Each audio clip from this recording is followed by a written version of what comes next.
Garrett, great to see you here today. Thank you. On Gaza, the president has spent basically his entire public career criticizing foreign entanglements, nation building, sending American troops to fight abroad, particularly in the Middle East. This plan seems like it could ultimately involve all of those things. Can you explain this reversal and how building and owning Gaza squares with America First foreign policy? I would reject the premise of your question that this forces the United States to be entangled in conflicts abroad. The president has not committed to putting boots on the ground in Gaza. He has also said that the United States is not going to pay for the rebuilding of Gaza. His administration is going to work with our partners in the region to reconstruct this region. And let me just take a step back here, because this is an out-of-the-box idea. That's who President Trump is. That's why the American people elected him. And his goal is lasting peace in the Middle East for all people in the region.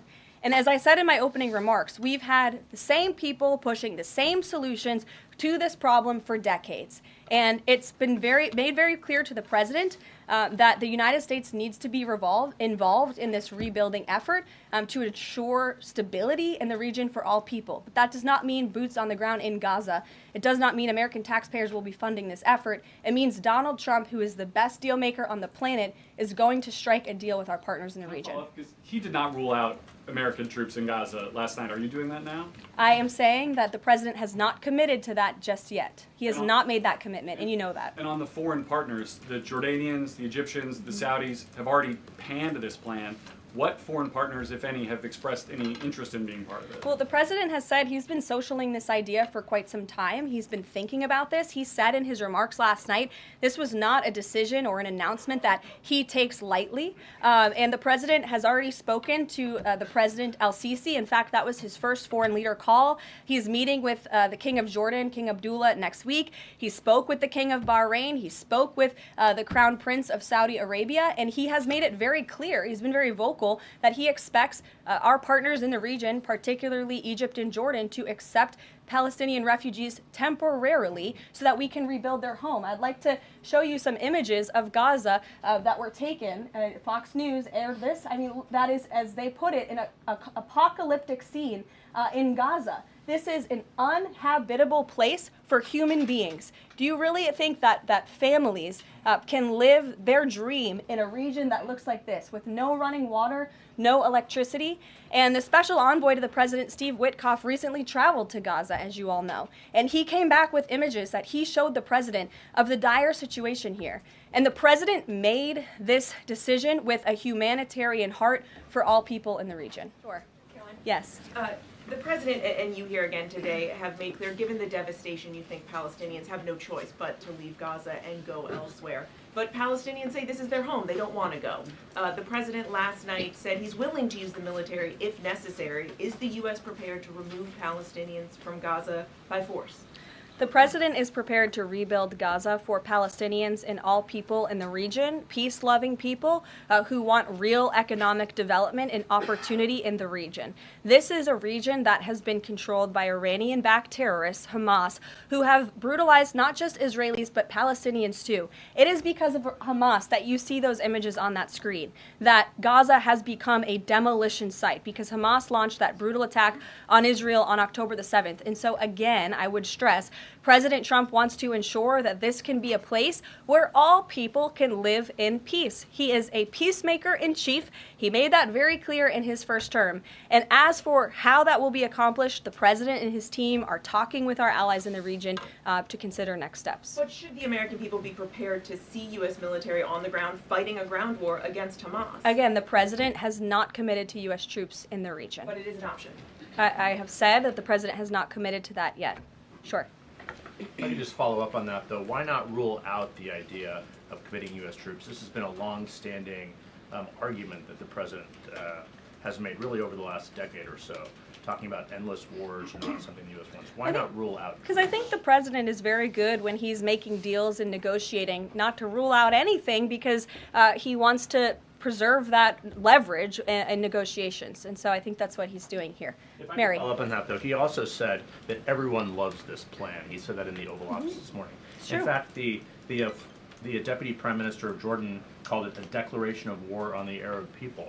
So how does he square the fact that even some Republicans on the Hill are objecting to this or questioning this? How does he square the fact saying everyone loves this Well, plan? King Abdullah of Jordan will be here next week, so I can provide you more context on the conversations he will have directly with the President of the United States after that meeting. And I would just point out that there's been a lot of leaders and officials all around the world who have doubted, I suppose, the deal-making ability of President Trump. You heard the Panama leader saying that he would not agree to some of the concessions that he has now made because of Secretary Rubio's visit. You had the Colombian president saying he wouldn't accept flights of Colombian illegal nationals who have entered into our country illegally, and those flights are underway. So actions speak louder than words. Dasha.